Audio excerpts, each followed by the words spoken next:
Hey guys, Jeff Cheesehead here. So, starting to clean out and set up the garage, and well, I guess that's an actual garage door. I thought for sure this one was sealed off, but it's not. I'm trying to decide, do I keep it as a garage door? It is an insulated garage door. Or do I frame this out, insulate it, or what? Not sure which way I'm going to go with that. But you know, mini split's been delivered. We still got to install that. Not sure if I showed you that before. And behind this other garage door, it's framed in, but they didn't put any insulation in. So, gonna do that. This definitely taking this garage door down. So we'll probably do that here next day or two. They start getting things set up. So, yeah, quite exciting. I hate cleaning.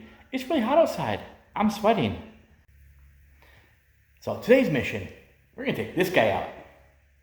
I've never taken a garage door down before. I have no freaking clue what I'm doing. I watched one YouTube video on it, so wish me luck. Well, that's one. So far, this isn't as hard as I was thinking it was going to be. The things you can learn on YouTube, eh? Pretty much got it all removed. I mean, that wasn't nearly as bad as I was expecting. I also did the other night remove all the shelves that are up here, if you remember those. And I want my shelves for my inventory to go that way and along this wall. We're going to insulate this wall. No idea why it wasn't insulated. I do have some insulation down there and another roll somewhere, I think. So I get that taken care of.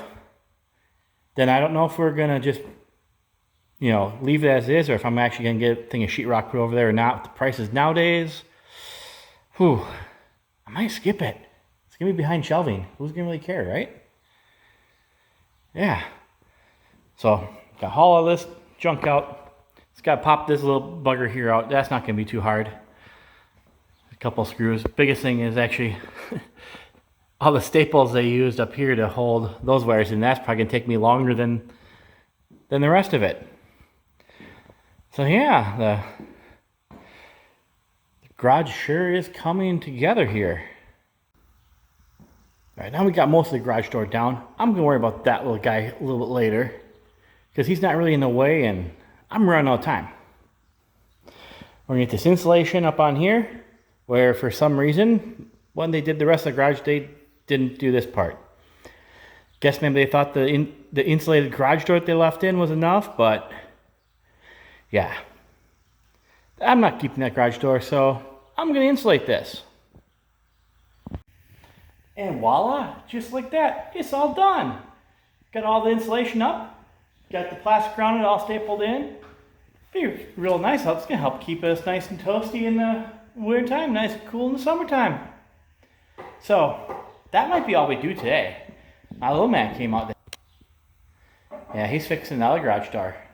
I'm trying to take the light off so I can just put it on my board and try to throw it away. Trying to throw it away? Yeah, so I can make it the front door. Oh, you make that the front door? Mm-hmm. Okay. Where are you sending it to? Oh, to the people. You want to say hi to the people? Hi. Are we working on the garage? Yeah. This is going to be Daddy's business garage? Yeah. And Palmer's garage? This right there is your garage. Oh, that board up there is my garage? Okay. Because that garage is. Okay. What do you think we should work on next, bud? Should we start moving some stuff in? Okay, we're going to try maybe move some stuff in, some listed current inventory. Gonna start bringing some of that out here. I've kind of paused the unlisted inventory for the moment because I got to get out of the apartment quicker than I have to get out of the storage units. And things took a little bit longer than I planned. So, that's the way it's going to be. Well, I got a van full of listed inventory ready to go. These ones in the bins, they're really easy to move. Just grab the bin, stack them in there, real easy. Something I love about these bins. Now, gotta take it over there. All right, let's get moving. Well, it's starting to take shape. Got these 3 shelves built. This is my current active eBay inventory that's in bins. I'm gonna put the bins in this side. The next row is gonna be like, here somewhere. That's gonna be the box stuff. And back there is going to be bookshelves for my Amazon FBA or FBM books and media. Oh boy, I'm tired building these three. Still don't have that guy in. So, whew. Yeah, I'm sweaty. But we're getting her done. We're getting her done. Alright, well, it's getting late at night, so I'm probably going to call it a night. Don't think I'm going to do any more tonight, but let's see what I do next. So you may be thinking, Jeff, that garage, that's awful far away from the house. I mean, there's the house. There's the garage, way back there. So, your Wi-Fi isn't going to reach, is it? How are you going to run an online business without internet?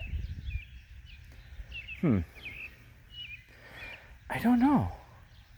What are we going to do? Oh, I know. We're going to get a trencher, dig a trench, and lay some wire. Yeah. Now, I'll go this far. You can't just really use any wire without having significant loss of signal strength. So we're going with the category 6E networking cable. I do have a little bit of power lines here. Digger's hotlines have been called, so I've been marked off. We'll do this section by hand. But the rest of this, so you go all the way back there to the garage. We're using category 6E networking cable, because that should be enough for this distance. That is quite the ways. So let's get this process started. It's kind of hot out. I'm kind of already sweating. And all I've done is strung that line and paint the string. So, whew, this is gonna be a hot one. All right, so I better get digging. Oh, so I am sweating like mad. And if you're part of any, alphabet agency or compliance or code type of person, maybe just don't watch this video. Quote my favorite web pages. Annie's little homestead. If you haven't watched them, you should. We just let her wobble. Did it with what we got. Doing it good enough for our needs. But yeah, I got the trench done. With the help of my, where is he? With the help of my little friend here. Ain't exactly perfect, but man, that sure beats doing it by hand. Because if I'm this sweaty and exhausted from using this machine, I can't imagine what digging this trench by hand would have been like. Whew, just thinking about it makes me want to go take a nap. All right, so now we got the trench done.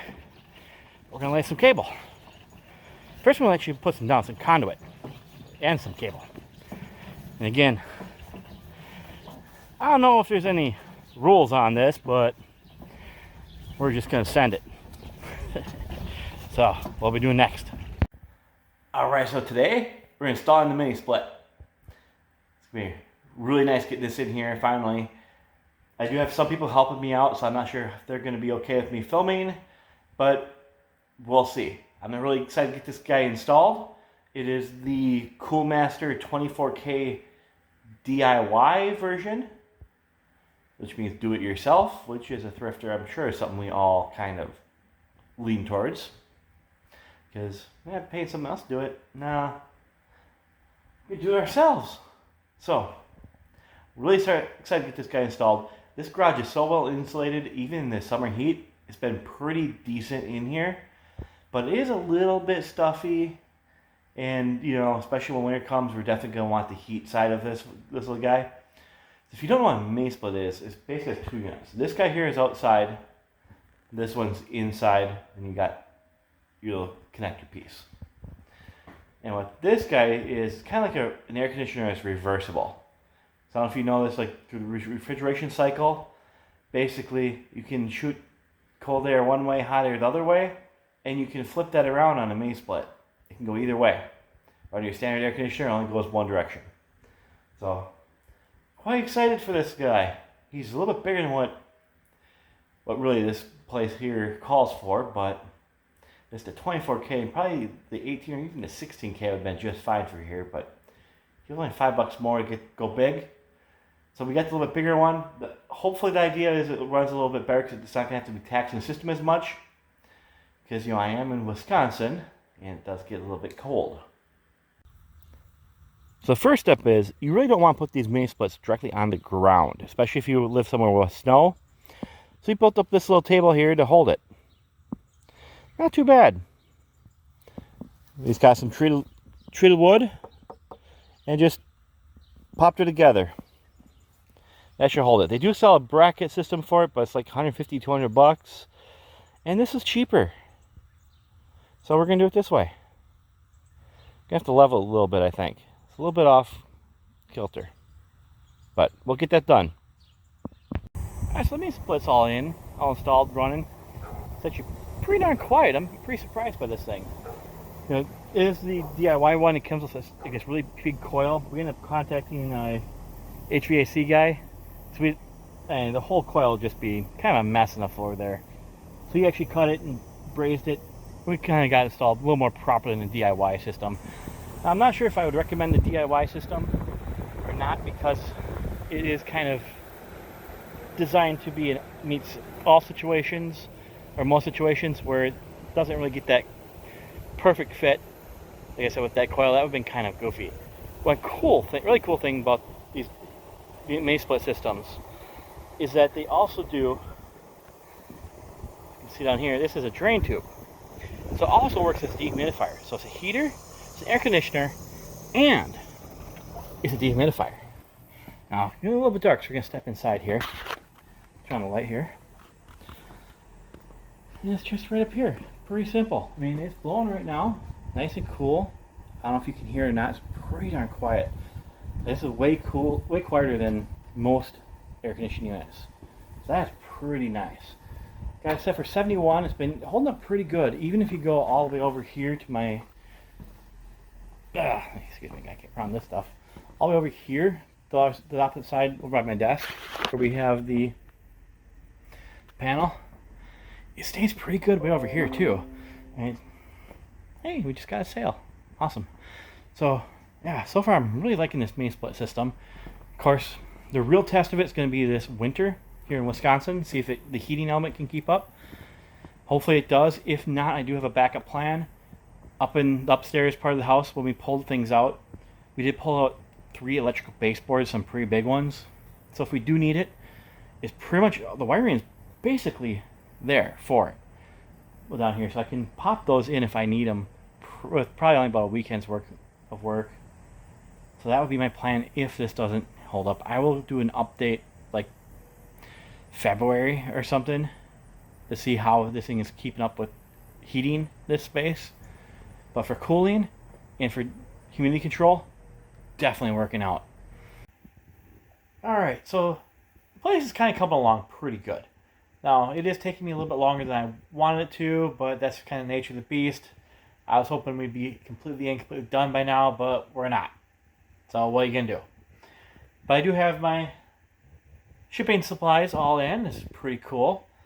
What I do with this one is I went and bought one of those just wire rack shelving units, and then I bought a bunch of extra shelves for it. Like I have 1, 2, 3, 4, 5, 6, 7, 8, 9, 10, 11 shelves on there. I think they normally come with 6. It's either 5 or 6. Can't remember for sure. But I bought a bunch of them. They don't all quite match. I mean, we got some that are black and some that are silver, but I don't really care. I'm not trying to win a style competition with this thing. Function. It works. So, yeah, got all my shipping supplies on here. My unused ones. Because you really, really should have your key shipping supplies on hand, ready to go at all times.